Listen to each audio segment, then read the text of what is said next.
situation in the Middle East, and what's your understanding of where things stand at the moment? Well, Matt, we continue to work closely with partners in Egypt and Qatar. Our understanding is that they are still pressing their Hamas interlocutors to see that any gaps that exist as it relates to the ceasefire deal that we've been talking about for so long, that there might be ways to close that gap, and we're still hopeful, and we're watching that space very closely.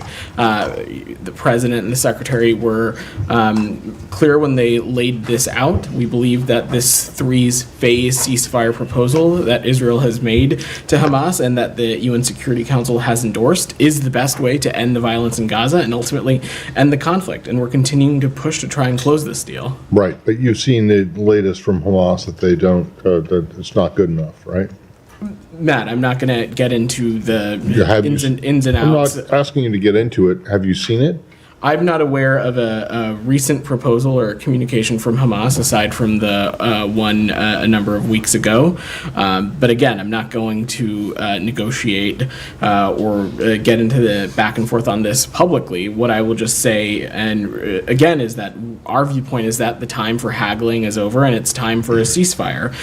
We and our partners agree that the deal it has to be grounded in the principles of the ceasefire proposal that the entire international community already supports. And Hamas has previously agreed to similar iterations of this proposal, so they need to sign on to the version that was shared in front of them. Okay, and then last one, just on the north, Israel's north, Lebanon's south. Yeah. What's your current concern about the possibility of a broader conflict there? So I don't have a prognosis to offer, Matt, but restoring the calm along the blue line, it continues to remain a top priority for us, and it must be of utmost importance to Lebanon and Israel as well. We continue to be concerned by the level of violence, and we're continuing to work towards a diplomatic solution that would allow Israeli and Lebanese citizens to return their homes and live in peace and security. When the president laid out that ceasefire that we were just talking about, Matt, he said in his remarks that a ceasefire and a hostage deal in Gaza will accelerate the possibility of progress, including lasting security among Israel's northern border with Lebanon. And so that's something we're going to continue to work towards. Thank you. Leon. Yeah, just to follow up on Gaza, what do you make of the evacuation orders, again, that were released today in Khan Yunis and Rafah? You've always said that you were against all displacement of populations, and poor Palestinians have been going up, down, east, west, and now again they had just fled, now they came back, now they have to leave again. What do you make of those orders today? So, of course, Leon, when it comes to one of our key tenets of this conflict, the Secretary was very clear in Tokyo that there can be no permanent displacement of Gazans. Of course, over the course of this military operation that the IDF is conducting, and I will let them speak to specific logistical parameters, as those operations are being conducted, it is, of course, pertinent that civilians and non-militants be asked to appropriately evacuate for safety concerns. But again, these are all logistical parameters that the IDF can speak to. When it comes to the tenet of how we've been talking about Rafah, there has been no change in our policy. We continue to believe that any major military incursion into Rafah we would be opposed to, but yet we have yet to see any kind of incursion to take place thus far. Camilla. Thank you, Vedant. Just back to Lebanon, we've seen a couple of alerts go out from U.S. Embassy Beirut over the last few days, and the most recent today was one about flight restrictions. Can you just give us a little bit more detail at all on or any kind of insight into possible preparations for Americans as things continue to be very tense on the border there? I know that you can't get into too much detail, but what can we expect in terms of like the kind of options that state has to help Americans if need be and needs to pivot there last minute? So let me say a couple things. First, for those who may not be tracking, the country of Lebanon as a whole currently is at the travel advisory warning level of level 3, reconsider travel. But the specific region of southern Lebanon is at a level 4. It's at a level 4 do not travel level, as is Lebanon's border with Syria, as well as refugee settlements throughout Lebanon. We undertake this kind of work and planning at all of our first, let me say that when it comes to our travel advisory warnings, we make those assessments and changes based on circumstances on the ground, and we'll continue to assess what situations are like should there need to be any kind of change in travel advisory warning. When it comes to supporting American citizens, we have no higher priority than the safety and security of U.S. citizens overseas. And in many countries, the security environment remains complex and can change quickly. Any citizen traveling abroad anywhere, our message to them has always been that they should enroll in Smart Traveler to be best informed about any communication from the U.S. government. We also encourage that in Lebanon that U.S. citizens have their own departure plans in place, and we don't have any announcement to make on any evacuation of private citizens from Lebanon. But what I can say is that the U.S. government remains diligent in planning and preparing for any and all possible emergency contingencies. And this is work that happens not just in Lebanon, but at all of our diplomatic facilities, at our embassies and consulates around the world. This is what we do, and it's part of our contingency planning. But I wouldn't speak to any more specifics beyond that. And just given that these alerts have gone out in the last few days or within a week, do we read that as there has been an escalation in the past few days, or is this just a culmination of this is the State Department and the U.S. government wanting to offer American citizens in the country and in the region, and those who may have loved ones in the country and the region, to have the most informed information as possible and have the best avenues to stay in touch with the U.S. government. Nick. Different region, but somewhat related. Can I see if anybody else has anything else? Then I will come back to you. Simon, did you have? No, not in this region. Okay. Kylie, go ahead. It was reported over the weekend that the U.S. proposed new language to bridge the gaps. You were saying you've been working to bridge the gaps between Hamas and Israel for a hostage release and ceasefire. Can you share with us if that new proposal was signed off on by Israel before the U.S. put it forth, or did you guys share it with both sides, like just where that stands at this moment? So I'm not going to get into the specifics of where we are in our conversations with Israel and other regional partners. I will leave it at what I said to Matt, that our partners in Qatar and Egypt continue to press Hamas interlocutors on ways to close this gap. The president, the secretary have all been engaged on this directly, and we continue to feel strongly that the ceasefire proposal that the president laid out a number of weeks ago continues to be the best way to get a surge in humanitarian assistance, release all the remaining hostages, and perhaps most importantly, get us on a path to greater and broader diplomatic conversations that has the potential to get this region out of these countless cycles of violence that we've been experiencing. So no time frame for expectations as to when they... No, I wouldn't speak to time frames with the specifics of the deliberations from up here. Okay. All right. Go ahead. Thank you, Vedant. Secretary Blinken today at Brookings stressed again the need for a plan for the day after, and without it, it will be chaos and he's also said that there's three things that the U.S. will not accept: Israeli occupation, Hamas getting back to power, or chaos. But what we hear from the Israeli government all the time, that they are not ready yet to discuss such plans, and they don't want this Gaza Strip to be ruled by Hamas or even the PLO. And we know that you've been stated many times, you or Matt, that you are stressing the Israelis and keep talking with them about this. Did you reach anywhere with them? Are they gonna talk to you about their future plans for the day after? So we have stressed the importance of there being some plans for the day after. This is nothing new. This is something that the Secretary has been engaged on for a number of months now, and has been a key piece of the shuttle diplomacy that he's been engaged on in the region. It's not for me to speak to the Israelis or to the foreign policy and the policies that they're interested in pursuing, but what I can say from our perspective is that in every conversation that we've had with our partners in Israel and other regional partners, we have stressed the principles that the Secretary laid out in Tokyo last fall, and part of that we have stressed that there is a responsibility to have a plan for a day after to ensure that these things can come to fruition, that Hamas can no longer use Gaza as a springboard for terrorism on the Israeli people, that Israel can no longer be an occupying power for Gaza, that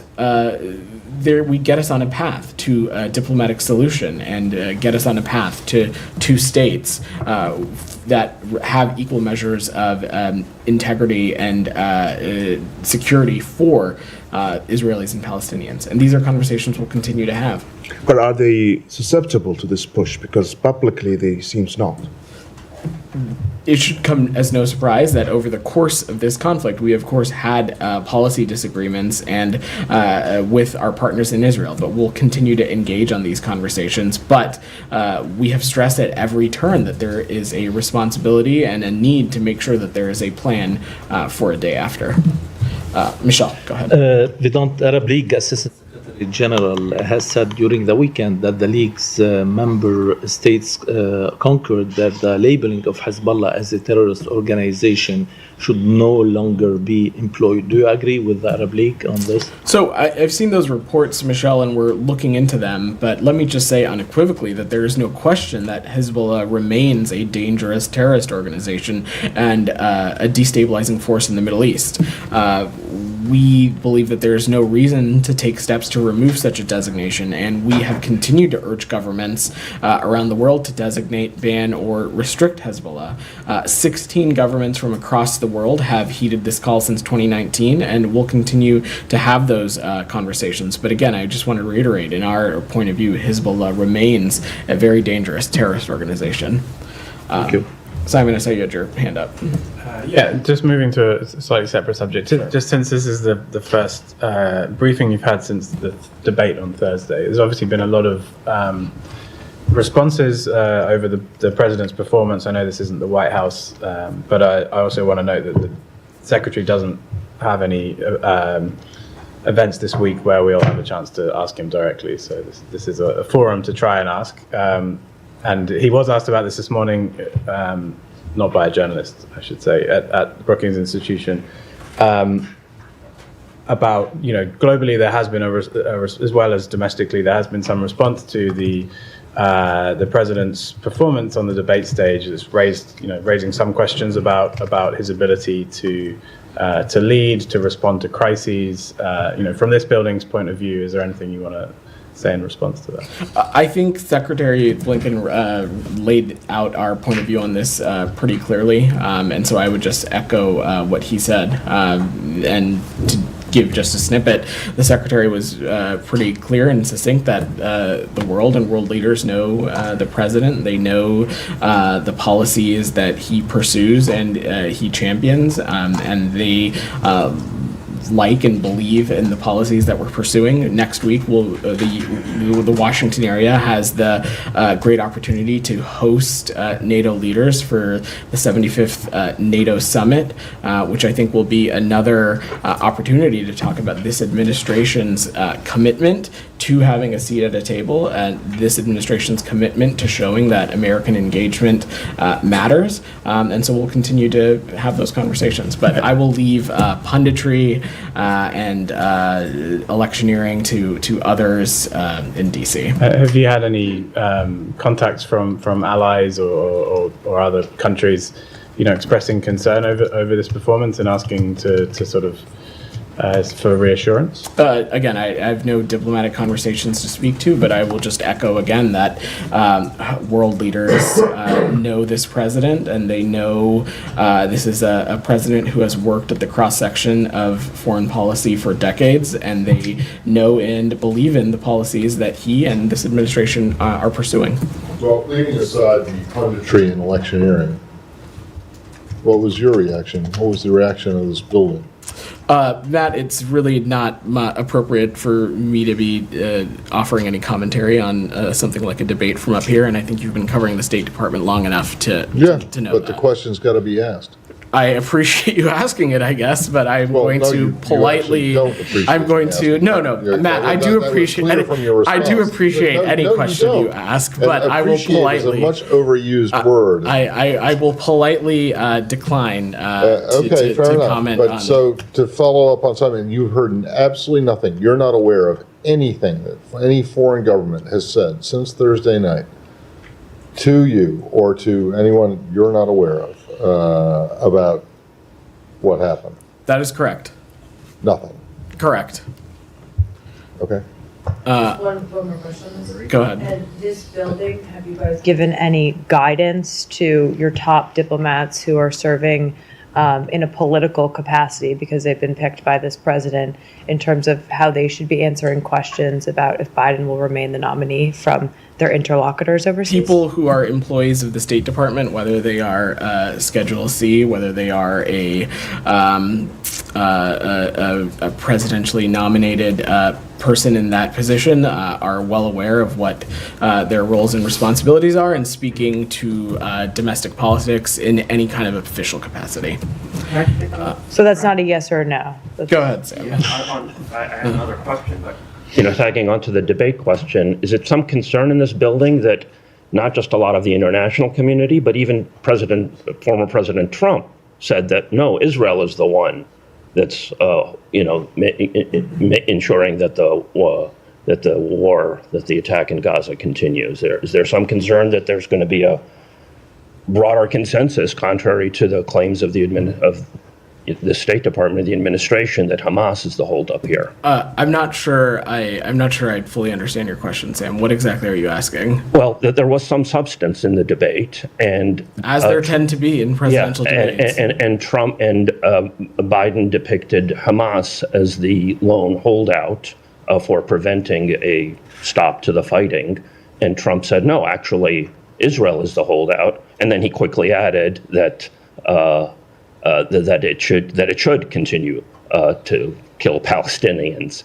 So although he took a very militaristic perspective, he actually acknowledged the underlying truth shared by a great deal of the international community that in fact it is Israel that is holding up a stop to the conflict. That must be a concern to you? It is not. Any person on any particular debate stage is, of course, entitled to whatever opinion they want. When it comes to the current ongoing conflict in Gaza, we remain incredibly committed of continuing to work with partners in Qatar, partners in Egypt, partners in Israel to see what can be done to close the gap as it relates to the ceasefire proposal that the president laid out a number of weeks ago. We continue to believe that that is the best path forward to get hostages released, to get a surge of humanitarian aid into Gaza, and as well as to get us onto a path of diplomacy to have greater conversations for peace and stability in the region. I want to come back to Kylie real quick because I did not mean to be so flippant and moving on. I was just trying to work the room.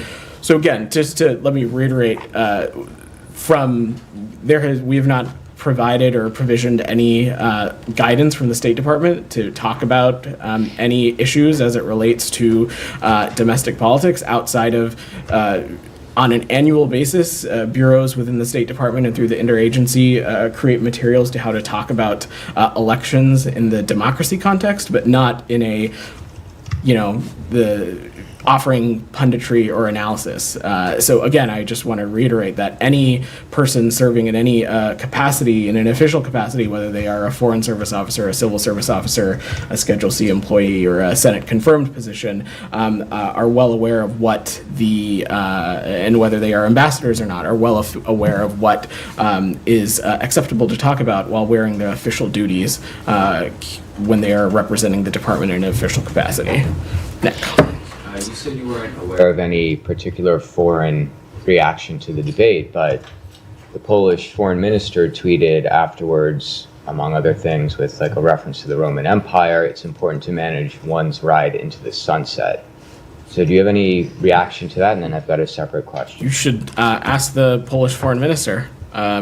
I think I've exhaustively spoken to this political issue to the extent that I can. I really don't have any other commentary to offer. Okay. I don't think you've spoken exhaustively about riding into the sunset. That is true. That is true. I will let you ask your follow-up. Okay, kind of Right. same region and tangentially related to the Lebanon questions. U.S. bases in Europe were put on heightened alert over the weekend. Are there any concerns about U.S. citizens there, or is this limited to military personnel, or is there any increased danger? So on installations, I will let my colleagues at the Department of Defense speak to any posture change or anything as it relates to their facilities. What I can say about our embassies and consulate is that there has been no change in operating status of missions in the region. We, of course, closely monitor and evaluate threat information and adjust our security and operating postures accordingly. I will also say that we have a pretty strong track record of adjusting our operating procedures swiftly when needed. So I just don't have any assessment to offer at this time. Like I said, our diplomatic facilities continue to be under the same posture that they were. And one more on Europe. Yeah. Do you have any reactions to the first round of French parliamentary elections? And separately, Hungarian Prime Minister Orban said that he is now forming an alliance with right-wing groups in Austria and the Czech Republic. They're calling it the Patriots of Europe, and that it would be the largest right-wing group in European politics. Do you have any comments on that? So on your second question, I don't. And on your first question, I'm just not going to get ahead of the French process. What I can say is that France is a vital partner. It's our oldest ally with whom we have a long and proud history of democratic values. We have full confidence that and strength in France's democratic institution and processes. And we intend to continue our close collaboration with the French government across the full spectrum of foreign policy priorities. Can I just go back to the embassy question? Sure. In Europe, you said there's no change in operating status, but is there any change at all? There is none. Security status? There is There's none. There is So- not. So all embassies are open, there isn't like a heightened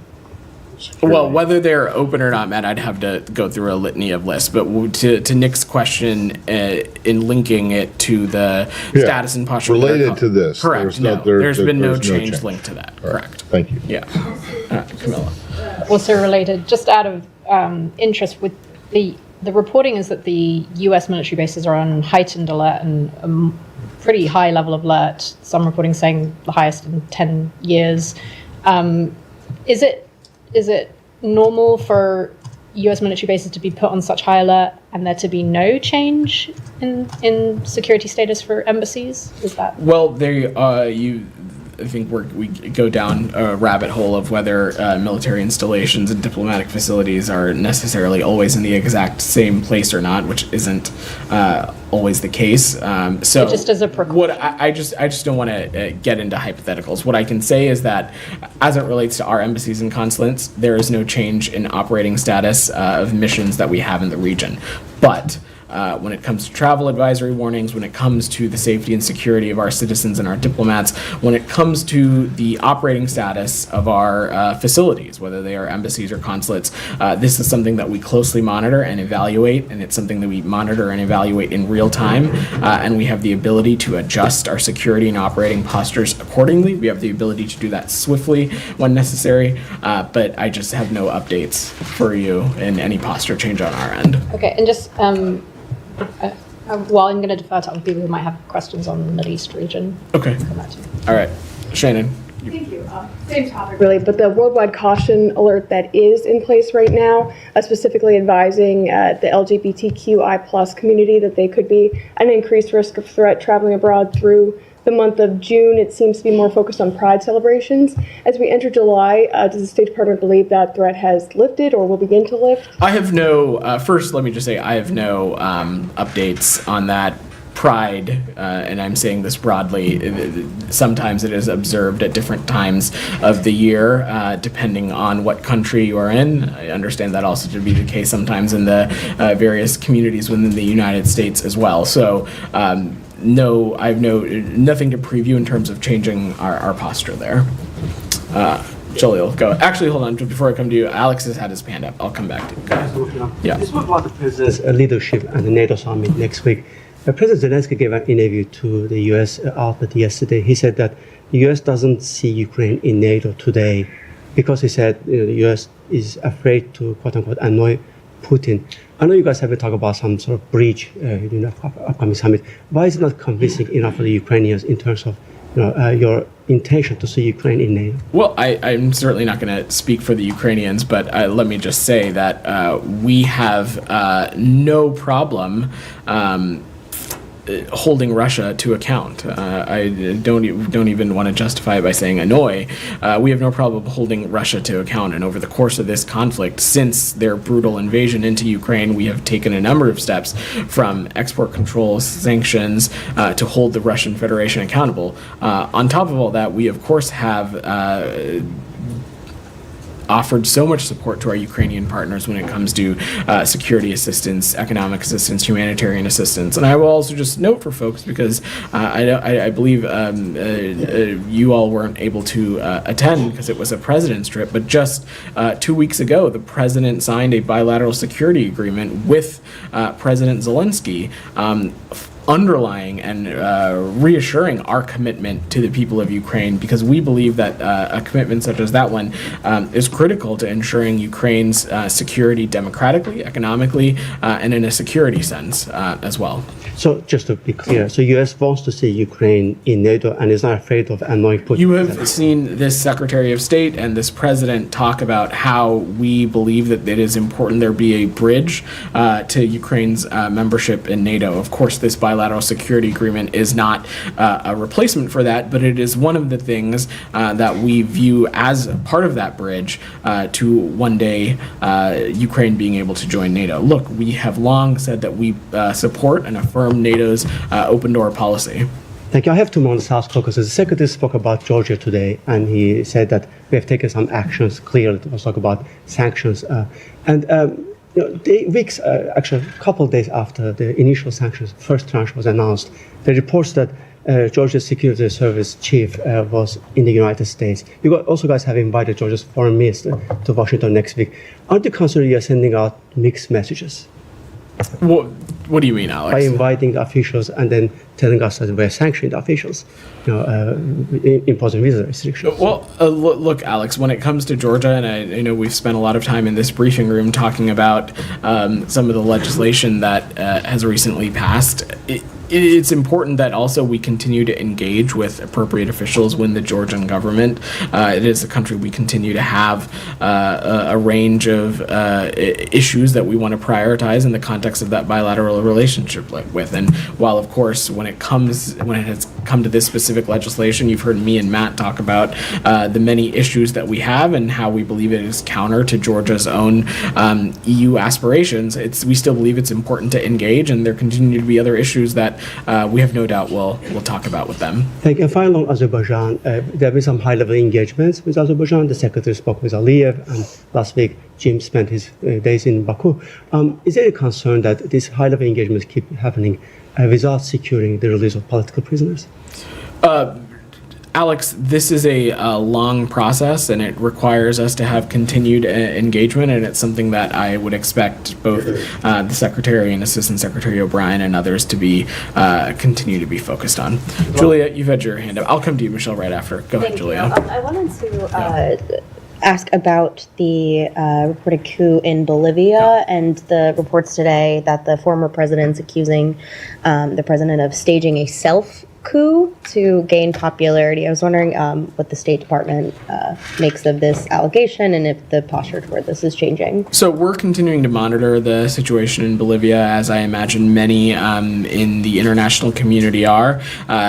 We understand and have taken note the number of viewpoints that have emerged in recent days, and we welcome independent analysis into the events of June 26th. What I want to say broadly, though, is that these events in Bolivia make clear that democracy continues to remain fragile in some parts of our hemisphere, and the United States intends to work together in line with the OAS Charter and the Inter-American Democratic Charter to protect the democratic institutions of our countries and other countries. Are you concerned that if, it does turn out to be a self-coup, that will create even more instability in the area? We said we'd welcome independent analysis of these events. I will let that process play out first before offering additional perspective. Geeta, go ahead. Thank you. A question on the presidential elections in Iran, Vedant. The government claims that 40% participation. Although the diaspora disputes that figure. I was wondering, now, there are two candidates that are going into the second round. One is the well-known hardline Saeed Jalili, and the other one is being presented as a reformist. I was wondering, what is the State Department's overall assessment of the situation and this election? So first, let me just say, we're not in a position to confirm or any turnout number or speculate on what the implications of that might mean for the Iranian regime. Our viewpoint is that even the Iranian government's official numbers about turnout are most other things as it relates to the Iranian regime are unreliable. Our view is that these elections in Iran are not free and fair, and we have no expectation that these elections and whatever the outcome might be will lead to a fundamental change in Iran's direction or lead the Iranian regime to offer more respect for human rights and more dignity for its citizens. So I just don't have any prognosis to offer, Geeta. Vedant, as you probably know, the Islamic Republic was allowed to have polling stations here on the U.S. soil. I was wondering what is that decision based on? Is it a treaty? Is it a diplomatic norm to allow another country to have polling stations for their citizens on U.S. soil? Especially that Canada did not allow such a thing, and the U.S. was probably the first country to impose major sanctions on Iran and has talked about Iran, the Islamic Republic, as being as conducting transnational suppression against the dissidents. So what is the decision to allow another country, especially in a case like Iran, to have polling stations? I'm happy to check on any technical specifics on how such a process is determined. I'll have to get back to you on that. But let me just say that in this context, foreign governments carrying out election-related activities in the U.S., they need to do so in a manner that is consistent with U.S. law and regulation. We respect the rights of Iranian citizens and the diaspora protesting Iran's elections or choosing to participate in Iran's elections. And I will also just note that the Iranians have conducted this kind of activity in the United States before, so this is nothing new, and as have a number of other governments, especially in the time that I have worked here as well. But I'm happy to check about the specific technical process for you. Thank you. Can I just ask you, when you said that most figures released by the Iranian government are unreliable, does that extend to uranium enrichment, centrifuge, numbers of centrifuges running, oil exports? Well, I mean, in the context of that question, if you specifically as it I'm just relates to its wondering, nuclear if you- activities, do you- that do is you certainly believe anything that the Iranian that is certainly one of the reasons why we have insisted that the Iranian regime appropriately open its door to the IAEA as persistent Fair enough. So agreements you in would, the JCPOA. so you would say that it extends to that. You don't believe them on anything. They do not have a track record of credibility when it comes On to anything. I think that would be a fair assessment. Okay. Yeah. Michelle. Yeah, can we go back to Israel? Sure. Some German newspapers have said today that Israel's invasion of Lebanon is expected to be imminent or in 2 weeks. Do you have any signs that support such prediction? So I spoke to this a little bit when answering Matt's question. I don't have a prognosis to offer. What I can say is that restoring calm on the blue line is a top priority for the United States, and it's something that we think needs to be of the utmost importance to our partners in Israel and for Lebanon as well. We are concerned by the levels of violence, and we're continuing to work towards a diplomatic solution that would allow Israeli and Lebanese citizens to return home and to live in peace and security. It's our viewpoint, again, that the ceasefire proposal that President Biden laid out when he gave remarks on it, it would accelerate the possibility of progress, and that includes lasting security along Israel's northern border. And are you aware of any U.S. official or officials going to the region this week to... I don't have any travel to announce. Jalil. Thank you very much, Vedant. Two on Pakistan, one on Afghanistan. Pakistani Parliament, the Vice Prime Minister said that the U.S. did unsolicited interference when 368 congressmen favored and 7 opposed that the elections were fair. Do you condemn such statement by him? That, are you talking about the House resolution? Yes, So the that's what House you're speaking resolution to? was. So It was a bipartisan, so I hope you can condemn it in a strong let me terms. just say, as a standard practice, we're not going to speak to pending congressional legislation. I will also note that in the United States of America, in our democratic system, Congress is a separate but co-equal branch of government. Let me just say broadly that when it comes to Pakistan, our most senior officials, whether it be Secretary Blinken, Assistant Secretary Liu, Ambassador Bloom, we have consistently and privately and publicly urged Pakistan to respect the rights of its people in line with its constitution and international commitments. And we urge the government of Pakistan to respect human rights and fundamental freedoms, including the freedom of expression, freedom of association, peaceful assembly, and the freedom of religion as well. The United Nations Arbitrary Committee for Detention just today said that Imran Khan detention is illegal and fake. And this is one issue that for last 1 year has brought, Oh, I'm aware. So, so you don't, from here standing, you don't condemn that election frauds, and you don't condemn Imran Khan detention while the UN is doing it, and your ambassador still has not visited who the congressman.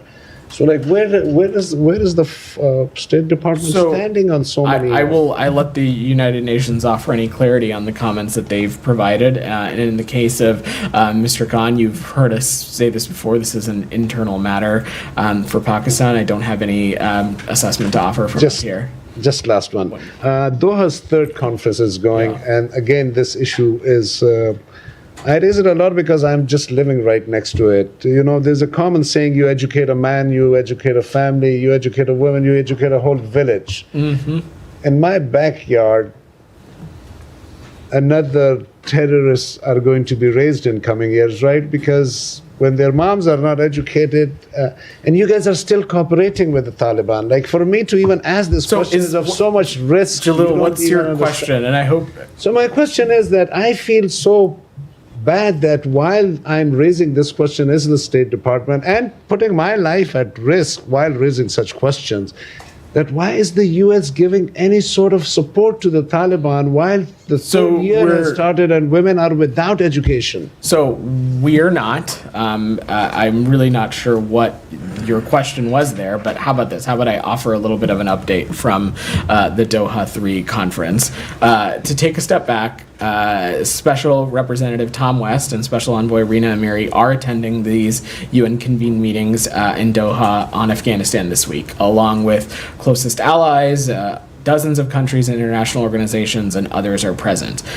We committed to participating in this after receiving assurances from the UN that the discussion would meaningfully address human rights, particularly the plight of women and girls, and importantly, that there would be opportunities for engagement in Doha with But Afghan Vedant, the women and civil education society. is not this typical answer that you're reading to me. I'm personally Let me requesting just- you that, Vedant, when women are not If you're going to educated- interrupt me, we're going to No, no, stop I'm not taking your interrupting questions. you. I just want to No, you phrase absolutely it are. to a little bit I'm simpler. happy to stop calling on you, Jalil. No, no, no, and Vedant, we I'm can sorry move if on you're to feeling other this way. questions. I'm If you'll let me apologizing. finish, if you let me finish, and then we've got a couple more hands that My I would like to apologies. get through. My apologies. So, at a session at the Doha 3 conference on the economy, Special Rep West and Special Envoy Amiri also made clear that the Afghan economy cannot grow while half the population's rights are not respected. It is well known that the Taliban's policies are robbing the Afghan economy of over $1 billion per year and GDP.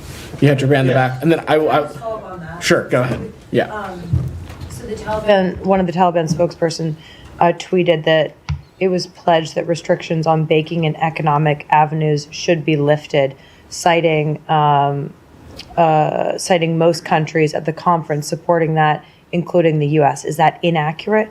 So I don't have a specific readout from the conference at the moment, Kylie. But what I can say is that Tom made clear that the primary reason private banks have reservations about doing more business in Afghanistan is reputational, and that it is rooted in the Taliban's atrocious human rights conduct.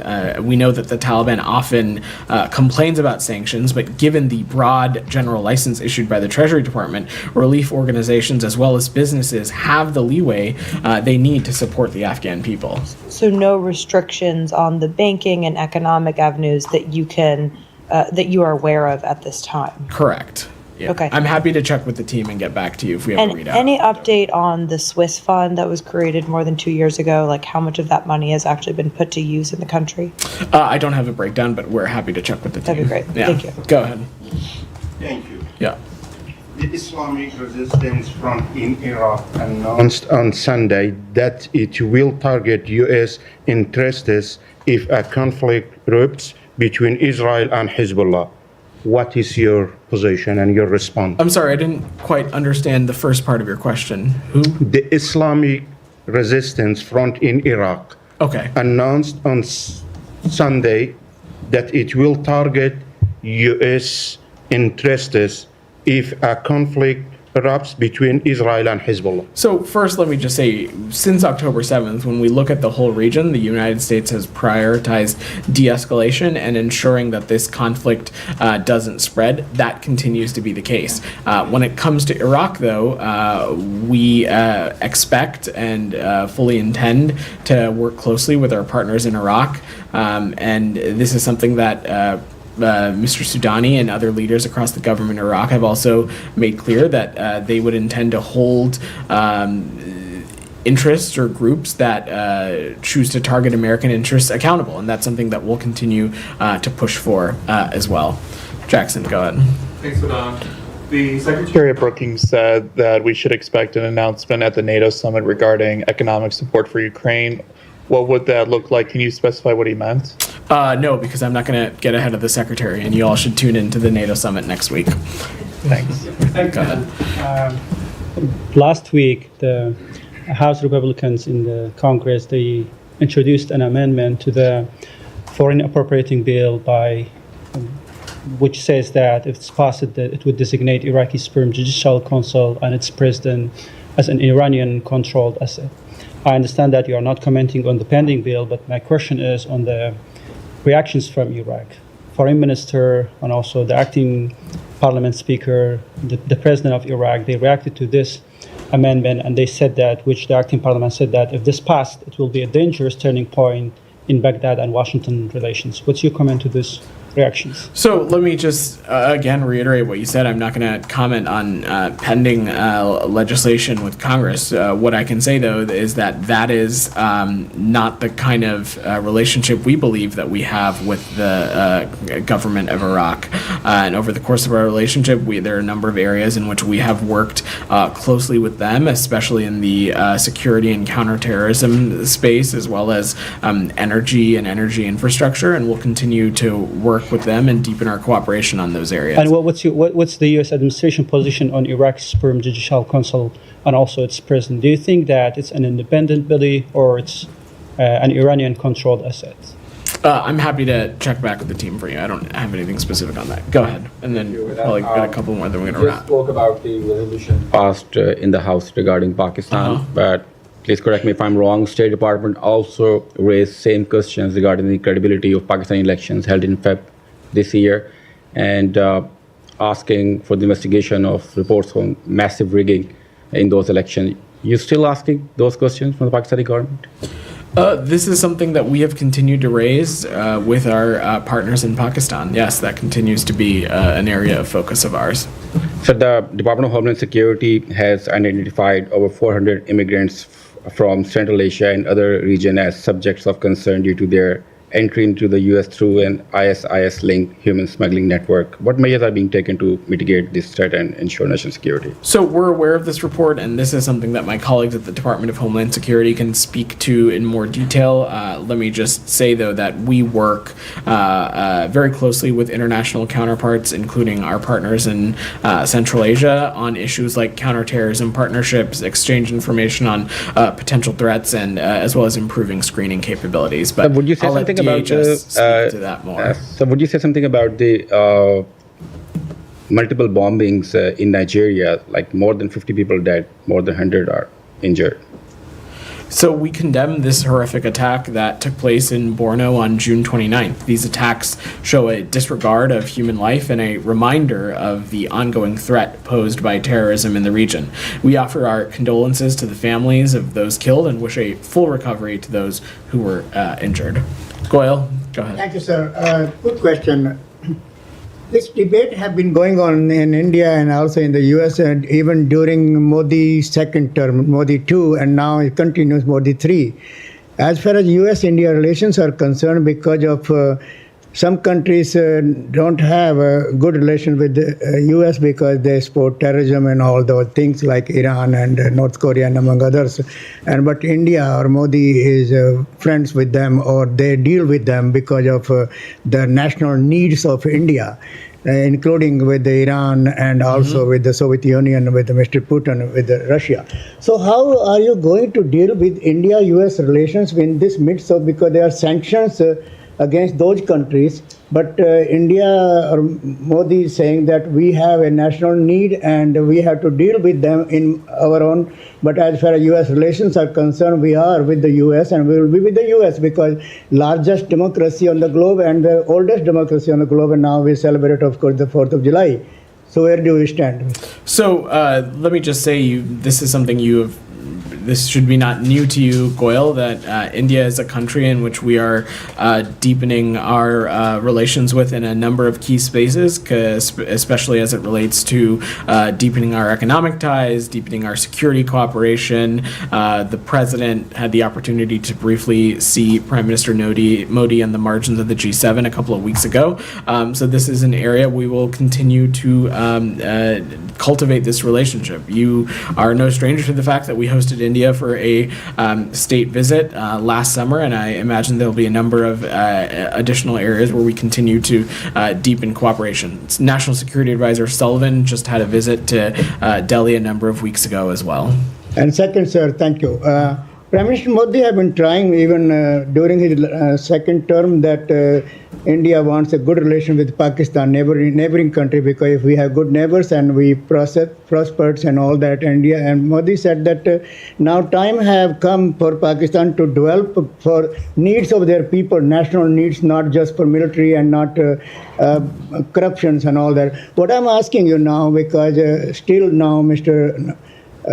Sharif or Jaz Sharif have been trying to say that we not want to have good relation with India, but India is saying, as in the last 5 years, that terrorism and talks cannot go together.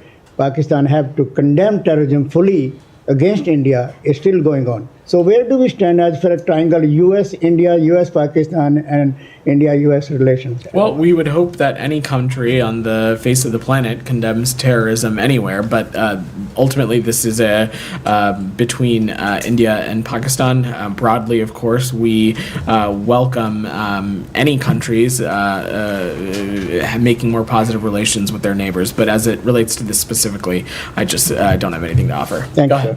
Many women journalists in Israel who were reporting this weekend on the protest of ultra-Orthodox Jews against the Supreme Court's order to enlist them for military service have complained publicly about insults and violence from these protesters who called them whores, among more insults.